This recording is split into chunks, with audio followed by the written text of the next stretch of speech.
delegated positions. We are here courtesy of the people of Kenya. We have been given delegated authority.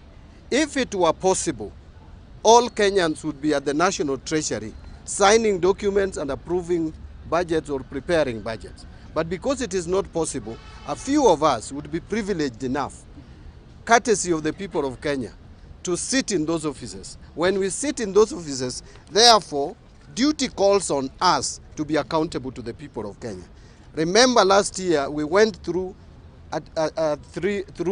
in this country something we have never experienced before. We almost had a civil unrest in this country. Why? Because there was perception among Kenyans that they were not being listened to, that nobody was prepared to give them a listening ear. We must do things differently. We must learn. We have learned. I have learned as the Cabinet Secretary in charge of National Treasury. That is why I have come here to engage with you early enough when the budgeting process is still at its very early stages, so that I can also hear from you a few things. Number one is what the Kenyans consider as priority in their lives. That is very important for us to inform the budgeting process. Number two is what are some of the challenges, especially in terms of taxation and tax measures. When you talk to Kenyans now, what is in the lips of everybody is that we are being overtaxed, and that the resources that we give the government, we don't see the value, that services are not being rendered. I want to engage you today to listen and hear from you. Apart from the challenges, apart from the problems, what do you believe would be the solutions to some of the challenges that we face as a country? Let me just take 2 or 3 minutes to break down a few things. When this government took over in 2022, there were a lot of challenges. One of them, and which is very critical, is the issue of public debt and the debt servicing costs. This government took over at a time when budget deficits, as per the budget estimates of 2022-23, was 925 billion shillings, which is almost $1 trillion. Imagine an economy like Kenya borrowing a quarter of its budget every year to finance its activities. Number two, this government took over when already the government was showing signs of defaulting in paying Eurobond. I'm sure you are aware of this, which almost caused economic meltdown in this country. The shilling traded to 160 per dollar because of the signals that was sent to the economy that the government was going to default. And the window had been closed at that time. So that default, even though we avoided it, we must make sure, because going forward, some of you have heard me mention that Kenya, we will only have a breathing space between 2034 and 2048.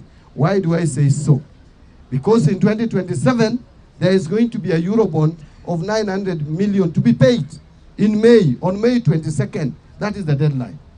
The following year, 2028, in February, 9 months later, we are paying another Eurobond, 1 billion, which was taken so many years back. Then, that is 2028. 2029 is 1.2. Then 2031, we have 1.5. And then 2034, we have another 1.2.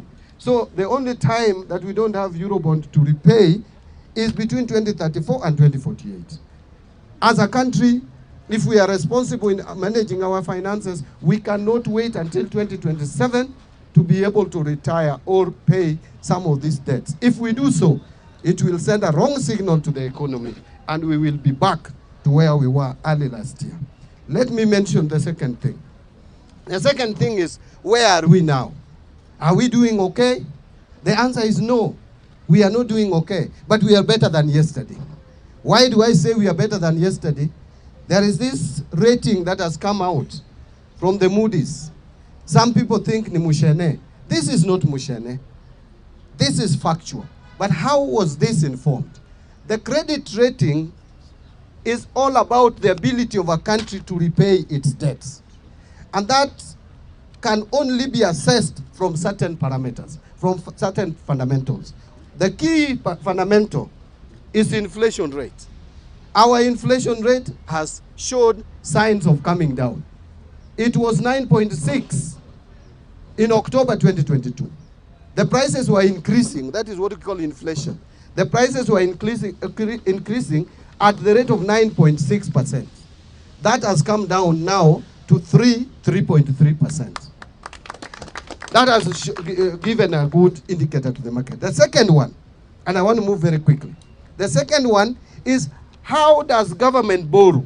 What is the rate of interest? Remember, just a few months ago when I took over office, we were borrowing at 15.6%. The government was borrowing through treasury bills, the 91-day treasury bill. We were paying 15.6%. Today, as we speak, that has come down to 9.5%, below 10%, single digit for the first time. That has given good indicators that we can be able to borrow money cheaply to retire expensive loans. Because what we are doing with the domestic borrowing is we are borrowing to repay what we had. So if you are borrowing cheaply to repay an expensive loan, that is the only way you can get out of debt trap. Even at home, if you want to come out of debt, ile fuliza, tuanze na Shylock, kabla tujaenda fuliza. If you have a Shylock of 30%, you go for fuliza, isn't it? Say fuliza charges you 12%. If you find a friend who can give you the same amount and you only pay 5%, you will borrow that and pay fuliza. That is how domestic borrowing works. Finally, is the issue of foreign exchange. For us to pay loan, external loan, we must pay it in dollars and other hard currencies. So a country must demonstrate that they have enough reserves to pay any loan should it fall due. Now, Kenya for a long time has had only 2 billion, 3 billion US dollars. 2 billion, 3 billion, which is just 1 month cover of imports. Because for us to buy imports, we must pay in hard currency. Right now, we have in the central bank reserves of 9.5 billion USD, which would cover our imports for 4 months, 4.9 months. That's almost 5 months. Now, as I conclude, someone will ask, Mbadi, you are telling us all this. The shilling is stable, yes. All these things you are telling us. Moody has rated you positively. Where is money in my pocket? I know that was going to come up here. Mr. Speaker, if I still have a few minutes, maybe 2 or 3, then I call my colleague. It is true that Kenyans are struggling.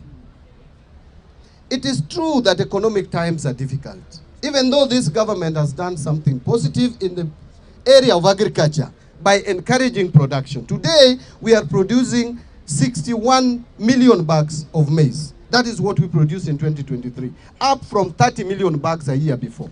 That is double. And we are projecting maize production to be at 74 million bags. That is what would satisfy the population of this country. But even with all that, Kenyans are still feeling they don't have money in their pockets. One of the reasons, there are 3 reasons that I will talk about, and what we are intending to deal with those problems.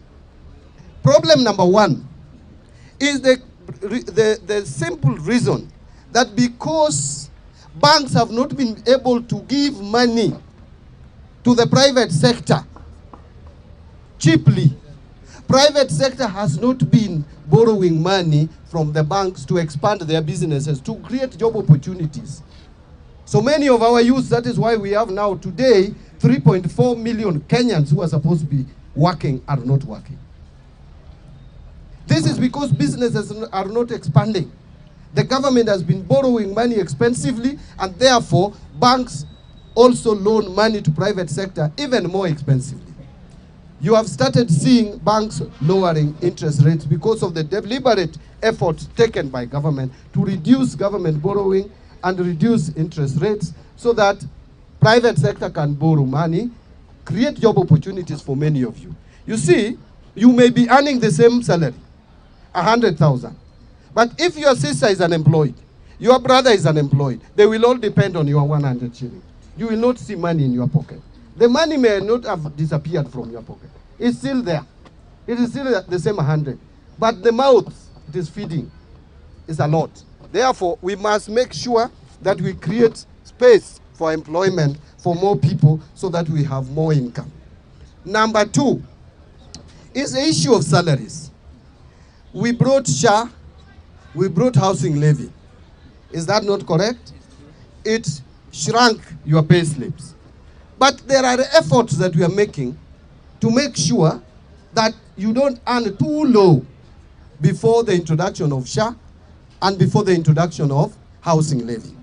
Today, when I appeared before national television, I said with the amendments that we did in December, which some people were opposing, it has provided some relief, maybe not 100%, but we have moved towards reducing the burden, the tax burden on your pay slip.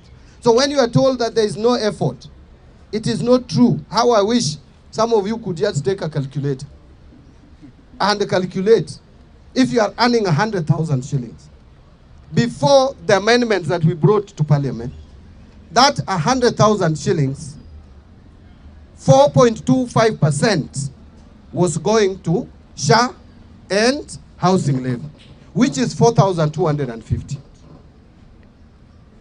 Now, with the amendments, that amount, the whole of it is not going to government.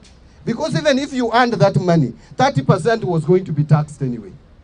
Today we are saying, if you contribute to SHA and you contribute to housing, the 4,250, it gives you tax relief of 30%.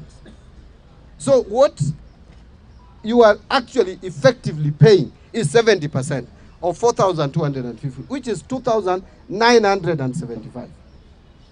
Now before SHA, there was NHIF, and you were paying 1,700 if you are earning 100,000.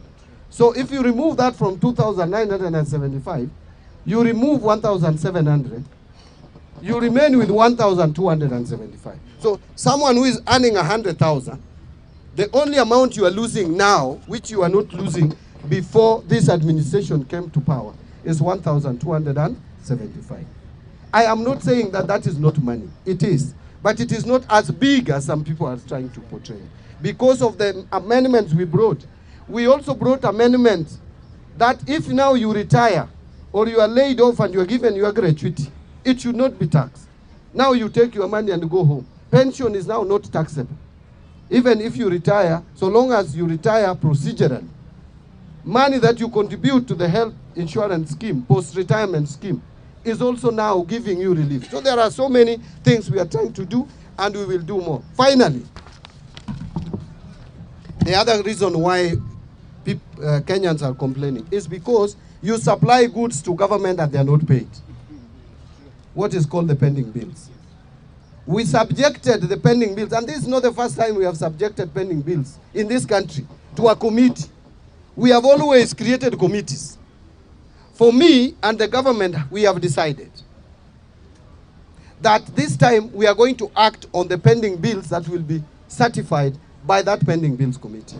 The total amount that went to the pending bills committee was 663 billion shillings. They have already analyzed 474 billion shillings worth of bills.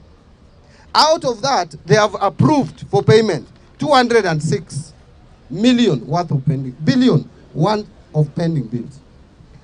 I have since, together with my team, analyzed that data. And listen to this. 95% of those invoices, if you count invoices 1, 2, 3, 4, 5, 95% of those invoices are people who have supplied goods and services to government of not more than 10 million shillings. From 1 shilling to 10 million. These are small businesses. These are MSMEs. Therefore, we have taken a decision as a government. The president has instructed me that we are going to make sure that we try through the supplementary budget to create space for anybody who supplied anything to government and has not been paid up to 10 million. We pay all of them. These are small people. These are small businesses. So we want to pay all the people who have supplied up to 10 million. Then now the remaining amount, we will have to plan and prepare in the next budget how to pay off the pending bills. So those are the efforts. I wanted just to assure you and assure fellow Kenyans, as I listen to you when you are making your deliberations, that we have not reached where we want to be, but we are making deliberate efforts. Tunajaribu sana. Tumeweka mikakati, ninajaribu. And I'm being transparent and open. Long gone are days when cabinet secretary would only be for finance, would only be seen with the briefcase going to parliament to read budget speech. We must engage more. Please give me and open the door for me to engage with you. I may not be perfect, but I will be listening. Give me ideas that you think can help this economy move forward. It is a collective responsibility. I cannot do it alone. I earn, yes, 1 million, but I work for people who, some of them earn nothing. And I want to listen to those people who earn nothing.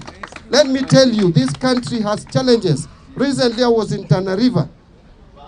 And in Tana River, I saw something I never believed, even though I also come from a marginalized area. Remember, since independence to date, the children of Oromo, or Orma, Pokomo, crossing the river to school, have been eaten by crocodiles for all these years just because Kenya government could not commit 100 million shillings to put up a bridge. Yet, we steal monies every day in government offices, worth billions of shillings. It is unfair, it is unjust. We must look for ways of making sure that the whole of this country, whatever little resources we have, it is spread equally in the country to attend to our needs. All of us pay taxes, whether you are a Pokomo, whether you are a Bukusu, or whether you are a Kikuyu or a Luo. All of us pay taxes. We deserve to get services. And that is why I'm here. And this assembly has people from all ethnic communities. Let us speak openly. Let us respect each other. I respect any opinion, however you put it. Just tell me what you think. Even if you think badi ninafanya kazi bure sana, National Treasury, tell me so that I may consider whether to resign or to continue with my work. Otherwise, let me take this opportunity and invite Governor Muriithi to come and give us. He is going to focus a little bit on revenue collection. Yes. Yeah, I want him to be more strategic and focus there. Then now we open it up to you to give your views. Then we will again respond. I can't just disappear without responding. Sawa sawa. Asante. Asante sana. Asante sana waziri. Asante sana waziri. Bwana Speaker, yetu President, President wa Bunge la Wananchi, kiongozi wa mpinzani wa Bunge la Wananchi. Jina langu ni Nderitu Muriithi. Bwana Speaker, vile Cabinet Secretary wangu amesema tayari, nitalenga mambo ya ushuru. Bwana Speaker, utaniruhusu Kiswahili kinichanganya, naongeza mpaka Kizungu. Thank you Mr. Speaker. Vile waziri alisema, tumekuwa tukihudumu na yeye katika Azimio Economic Council. Nilikuwa mwenyekiti na yeye akawa memba yangu.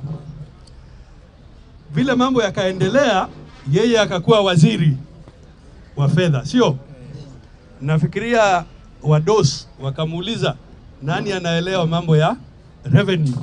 Kasema kuna mjamaa mmoja anaitwa Nderi. Basi ndio nikajipata niko hapa. Bunge la Wananchi oye. Asanteni. Waziri akanieleza hivi. Wakenya wako na bidii sana. Hata ukiangalia wakati wa COVID, Wakenya kweli waliweka bidii na wakatoa ushuru mpaka target iliyokuwa imewekwa wakati huo wa COVID.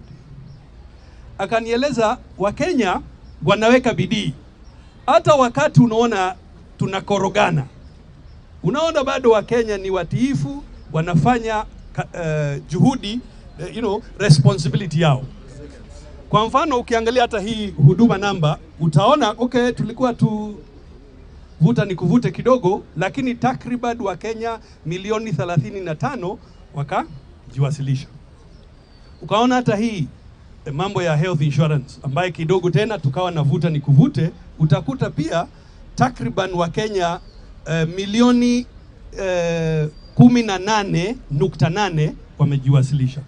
Kwa hivyo waziri akanieleza,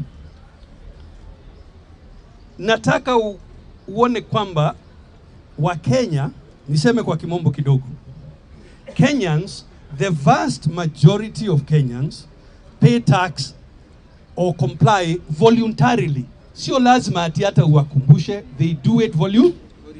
Mujipigie makofi wa Kenya wenzangu. That is the vast majority of Kenyans. Kunao wachache ambao pengine inafaa uwakumbushe. Particularly if you make it easier for them to pay. Na kuna idadi ndogo zaidi, maybe 1% or less, ambao wanasema tuwatafute. So kwa hivyo waziri akaniambia, huwezi kuwa na strategy moja kwa hawa Wakenya wote. Wakenya wengi wanataka kulipa ushuru, taking their responsibility seriously. Kwa hivyo juhudi ya shirika la KRA is to make it easy, to simplify taxation, make it easy for the citizen to pay. Mnakubaliana na sisi tufanye hivyo? La pili, na kwa sababu tumekuwa na waziri bunge kuanzia bunge la 10 nafikiria, yeah, from about 10th parliament. Now, yes, the thing is this, Kenyans, bunge la wananchi, I tell you, the most honorable thing is when a country is able to finance itself. That is the most honorable thing. Self-reliance is the true, I would say, measure of patriotism. Na waziri wangu tayari amesema, kwa hivyo sina haja ati nirudie. But when he asked me, nenda kazi, it is that sisi wa Kenya, we value kuweza kujitegemea kama wa Kenya, kuendesha maendeleo yetu. Sio lazima ati kila wakati waziri au rais ama wakuu wengine wa serikali lazima watembee duniani kutafuta kuomba. Sio. So the value of a self-funding nation as our source of pride as Kenyans. So waziri na wakuu wengine mpaka rais mwenyewe wakanieleza hivi, ukiangalia vile waziri amesema, wale wako na payslip, tuseme wakiwa wengi sana ni takriban milioni 3. Kwa hivyo waziri akanieleza, jameni, lazima tuwe na mpangilio mwafaka wa kuhakikisha kwamba Wakenya wengi iwezekanavyo wanashiriki kufanya nini? Kulipa ushuru. Hiyo ndio tunasema kwa kimombo expansion of tax base. Sasa swali ni, njia ni ipi? Which is the way of expanding the tax base? Now, zamani ukifikiria kizamani kulikuwa kwamba formal and informal sector. Lakini in today's economy, we must move beyond the idea of formal or informal. What we should look at is Kenyans in the way they are doing their businesses and make it easy for all of them kushiriki katika ujenzi wa taifa. Kwa hivyo, shirika letu la KRA mambo mawili. Mwanzo, mesikia tayari that we are moving from a revenue, an authority to a service organization. Kwa sababu tunataka wewe kama customer wetu, we must be focused on your needs and how to make it easier for you to undertake your responsibility of building Kenya. That is why tunalenga kutumia teknolojia. That the way to make it easy for you, sio kwamba ukuje upige mstari. La, ni kwamba wakati wowote ukiwa na juhudi fulani unahitaji kutekeleza, you can use technology and that should be sufficient way without requiring you to do manual systems kama zamani. Kwa hivyo yale ndiyo tunalenga. Nimalize nikisema hivi. Obviously, tukiwa Wakenya wengi ambaye tunashiriki, ile Mkenya mmoja anaulizwa alipe, si itafanya nini? Itapungua. Bunge la wananchi oye! Bunge mashinani. Nguvu mashinani. Bunge la wananchi. Nguvu mashinani. Nauliza hivi, ikiwa sisi zote wa Kenya tunashiriki, si ile rate tunalipishwa mmoja wetu itapungua? Si itapungua? Bas, na hiyo ndio utaratibu tungependa tuendelee nayo. Mimi tutakuwa hapa na waziri, tuwasikize, mtuongeze mawaidha, mtuulize maswali. Waziri vile amesema, hata kama pengine mnaona kuna mahali kashida, mnasema. Wajua rais wa zamani alikuwa anasema hivyo, mnasema. Kwa hivyo basi tuzungumze kwa pamoja. Asanteni sana. Shukran, Bwana Speaker. Thank you very much. I think so far so good. We are in the right trajectory in discussing the issues of today, and especially the finance bill. Now we will open the floor for questions. I will commence by inviting the Secretary General of Bunge la Wananchi and the custodian, Issa Bakari, to pose your questions.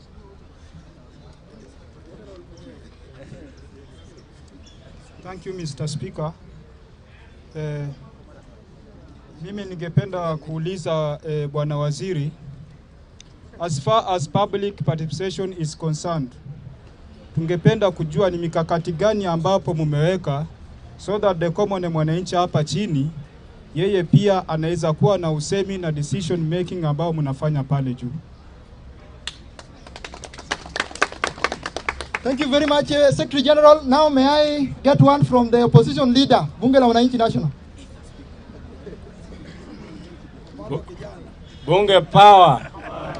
I am the remaining Wamalwa Kijana and the representative of Raila in Bunge, because he's the face of opposition. Tangu Gaucha aingie kwa serikali, siku hizi anavaa soft leather, Oxford.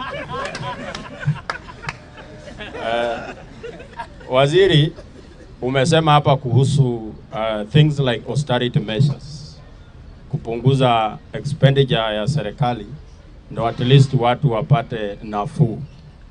But juzi in the media we saw that your office had allocated some hundreds of millions for members of the cabinet to be flying around. And it was actually a scandal in the papers that you and the other expert, Opio and I, are the flying experts.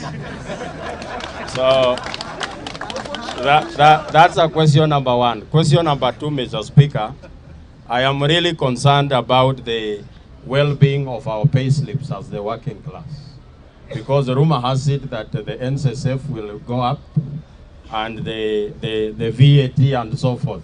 So we will need you to address how are you going to stop or reduce the raid on our pay slips. Thank you very much. I'm the opposition leader, Joachim. Thank you very much, Joachim. Third question will come from CPA Kiberenge. Kindly let us save time and let us be precise, okay? Thank you, honorable members and CS John Mbadi. I want to pose this question to the CS, that the shareable revenue for counties for financial year 2024-2025 was 410 billion Kenya shillings. In this projected finance policy, the CS is allocating to counties shareable revenue 405 billion. And if you read, you will see that it will progressively reduce. This 410 billion is 9% of the total budget. And if you read it, it will progressively reduce. In 2026-2027, it will reduce to 8.7. 2027-2028, it will reduce to 8.2. So, CPA John Mbadi, Bwana CS, don't you think you will go down in our history are the CS who came to kill devolution by reducing resources to devolution. Thank you.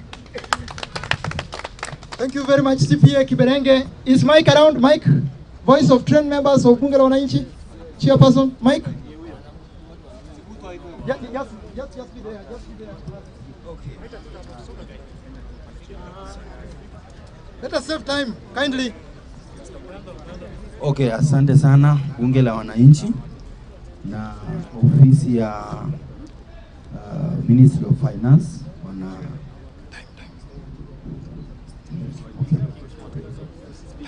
Okay, ofisi ya Finance Ministry tunashukuru sana kama Bunge la Wananchi. Tumekuwa tukiuliza swali mingi na leo tunashukuru umefika kusikiza. Go to question kindly. Okay, nilikuwa nauliza kuna wakati watu walikuwa naambiwa wa form groups alafu waungane wapate certificates za groups. Wakishapata certificates alafu kuna pesa yenye watakuwa napewa wanaanzisha nayo biashara. So ninataka kuuliza bwana CS, hiyo mipango imefika wapi na tutasaidikaje? Chairperson, Bunge la Wananchi electoral body, Marco Londe. Kindly order members. There is a protocol here. Bunge la Wananchi. Kwa majina ni Marco Londe, member and former official wa Bunge. All protocol observed. I'll go direct to the question. I'm also a policy and governance researcher. So I took time and I interacted with the plan. And I saw a similarity between it and the FDR's the New Deal. And if you look at FDR New Deal, you realize that there are 3 R's. But unfortunately in Kenya, we are only pursuing the 2 R's. The first R was recovery of the economy. And as the CS has rightly said, if you look at the microeconomics, they are improving and the economy is improving. The second R was reforming the financial sector. And I'm glad the chair of KRA is here. And you can confirm that they are trying to expand the tax base and reform the financial sector so that we don't go back to where we are. Now the problem is the third R, relief for the unemployed and the poor. You find that when it comes to that, for 2 years down the line, there's nothing that is really being done to reduce or mitigate the kind of lives that the poor are living. Now, in maths, they normally say, because we were here with Gaucho and the rest, when we were actually demonstrating cost of living. If you look at the numbers, the cost of living has reduced. We have to admit that. But unfortunately in maths, they say any number, if you multiply any number by 0, or 0 divided by any number, the answer is 0. The problem we have is, yes, unga has reduced from 250 to 150, but if you have 0 in your pocket, you can't afford it even if it's 15 bob. Secondly, so FDR, the solution that he gave, because I don't want to only challenge you without giving some of the solution, was expanding, and he created major infrastructure development. I remember our president said that the housing project was about creating employment. He even reintroduced Kazi Mtaani under environment or something. But if you look at the uptake, it is negligible. It's negligible. So Waziri, this is a challenge to you. What can be done so that in the next financial year, this financial year that we are coming into, you put up measures that can actually put money in the pockets of Wananchi. Thank you very much. In the interest of time, I think we will again introduce another linear of questions. So may I welcome Waziri to respond to the question which have been asked as we proceed. There is order here. It is time for expert. It's time for expert. Umingo Magara nimesikia amekasirika. Tutaangalia maneno ya Umingo Magara. Now, let me quickly address these questions because I've been told tutakuwa na round nyingine, si ndio? Sasa Bakari SG ameuliza, what plans do we have in place to do public participation? First, wacha nianze na admission that the way we have conducted public participation before has left the bigger segment of our society because it was more formal, more academic, too professionalized. Yet tuko na watu wengi hapo chini ambao wako na maoni tofauti tofauti, lakini kupata nafasi ya kuengage na sisi imekuwa shida. Kwa hivyo, in this coming budget, we will try as much as possible to make sure that we engage you in a more informal manner, like we have just started here at the Jivanji Garden, so that we don't speak only to some elites somewhere. We put meeting at KICC and only elites come to give their views. We must devolve this public participation, and we must also engage at informal levels.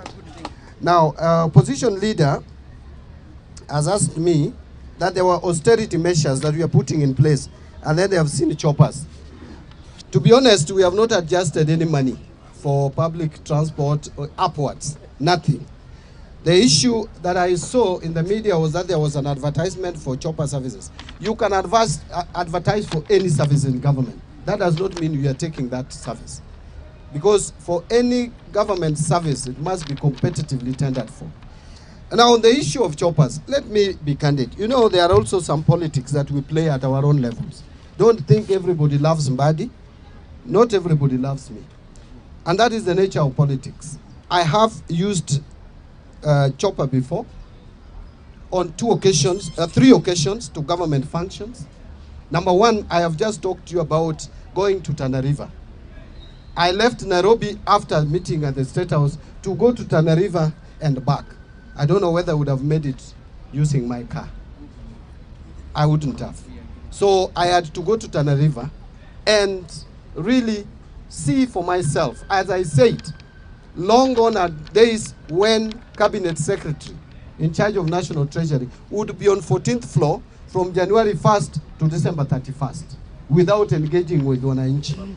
You can go with your car, but if it is not practical, then you can also get the fastest means. Especially the project that I went to look at, those are projects that are funded through climate financing. This is what we call the financing in terms of local communities, FLOCA. The second one is when I went to Kakamega, there were issues with the expenditure of FLOCA funds. I had to go to see for myself, because we even stopped the bank account of Kakamega County on that. I didn't want to be someone who sits here and money is probably being embezzled elsewhere. I had to go and witness myself. And from there, I went to another function of FLOCA in Kisumu. So let me ask you, once I finish that and I want to go to my rural home, does the chopper drop me on the road and come back to Nairobi and I walk to my home? The chopper will definitely drop me at my home. So that is exactly what I did. After I finished the 3 events, one in Kakamega, another one in Kisumu, 2 in Kisumu actually, where we were with Governor Anyang' Nyong'o. After that, I could not be dropped in Kisumu to walk to Suba. Suba was very nearby. Before they come back to Nairobi, I was dropped home and the chopper came back to Nairobi and I drove back to Nairobi when my time to come to Nairobi came.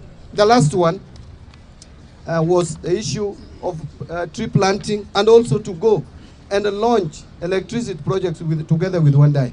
I don't know what this person who brought this, the problem he had with electricity in Suba. Suba people have not had electricity for years, for decades. If they get electricity and we go there for official government function, I don't know how that is affecting someone. So really, we are trying not to be wasteful. We are trying to be very prudent. There is even no money to waste. In fact, I would be like what our people would call, in vernacular, I would be Judge Walk at this stage to spend, to waste public money. It is not there. I've been saying, hata kama ni kuiba, mmeiba ya kutosha, pesa hakuna ya kuiba saa hii. There is no money in this government to steal, I will tell you. Unless you now just want Kenyans to die. Now, I think I spent so much time on that. Let me move to NSSF going up. Yes, a law was passed so many years back on NSSF to increase it to a percentage of salary, 6%. That law, it's only that it is being implemented today. But let me tell you, Sahi, you may not see the value of saving for retirement. But as a personal finance advisor, I would tell you, you need to save money for your retirement. In fact, from day one. Sahi, because many of us probably are younger, ask someone like me. I am now turning 44 this year, 54 this year. If I was working in a formal employment where my retirement is 60, I have no more than 6 years. But mine is even worse because I don't know about tomorrow. I can be rendered jobless anytime. Therefore, now I've started feeling the need to have pension in my pocket. That is why one of the reasons I also brought that amendment so that I protect also myself when I retire. That when I get my pension, I take the whole of it without surrendering anything to the government. But VAT, take it from me, we are not increasing VAT at all. Actually, the finance bill of this year may not have any tax adjustment upwards in terms of rates, which are we cannot overtax Kenyans anymore. We have reached a limit where we are saying no more space for taxation, especially on employment income. You will not see any more taxes on employment income under my watch as a CS. CPA Kiberenge, shareable revenue, I hear you very well. Actually, it was 418 billion for 2024-25. You are saying it has come down to 2025-26 to 405 billion. That is true. Do you know why? I'll explain. 2023-24, the government budgeted to transfer money to the counties. But by the end of the year, we had not given counties 31 billion shillings, 30.8. So that 30.8 was revoted in 24-25. So the shareable revenue was 387 for 24-25, 387. But because there was 30 billion which was not paid the other year, that was added to 387. If you do that math, it takes you to 418. Now this year, there is no carryover, or I project that there will be no carryover to the next year. That is why it is 405. So 405, compare it with 387, not 418. 418, we loaded the carryover from 23-24. I hope I've explained that. So I am not killing devolution. I'm a student of devolution. Remember, I am chaired Orange Democratic Movement Party for over 10 years. Party that believes in devolution from morning to evening. I would be the last person to go to Treasury and fight devolution. Ask governors. They will tell you if there is a friend of devolution whom they have experienced. It is John Mbadi. Since I came there, I have made sure that their money that goes to counties is released. And we started releasing even before the law was passed in Parliament to share revenue. So I am a supporter, a strong defender of devolution. Mike, I will take up this and discuss with the CS in charge of MSMEs, because his proposals on what to fund come from line ministries. So money that is meant for giving to groups should come through that ministry. I think Mark Olande, you have talked about 3 Rs, and I agree with you that the recovery of the economy we are trying to do. Reforms in the financial sector, yes, we are trying to do that. In fact, we are implementing e-procurement to date, which has eluded us for years. We want to delink procurement officers from procurement process, remove human influence, so that people can see, you can tender in a more transparent manner. That will save us a lot. But then you asked the relief to the employed. Yes, we must do much more. One of the reliefs to the unemployed is to employ them, not to give them money, not to give them stipends. That should be the last resort. Even in the US, they only give stipends to people who are not able to get jobs. So we must make sure that people get jobs. We must expand the job space. You can only expand the job space by targeting those sectors which can create meaningful and reasonable jobs. Apart from the housing, which is ongoing, we need to work on manufacturing sector. We must now actualize this value addition.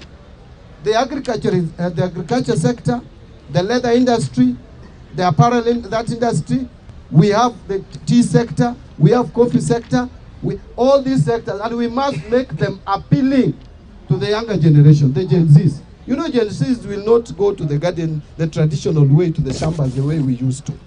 So you have to make agriculture and farm work more appealing. And that is what the government is going to work on in the coming budget, to align it to agriculture, to align it to construction and, mining industry. There were only two sectors which shrank or contracted in last year, which have slowed our economic growth. One is mining and minerals. The second one is construction. Construction is because of the stalled roads projects, and also because the private sector is not able to get money from the banks, and therefore we have slowdown in construction of houses from the private sector. From the public sector, yes, we have seen a surge. Now we must give money to mining ministry, which is under Joho, and we must give money also to the contractors, the road contractors, and we must lower interest rates so that private sector can borrow money and get back to work. I think I have only one more to address. We wanted to know about tax evasion. Tax? Because we might not get the mic to talk. Tax evasions.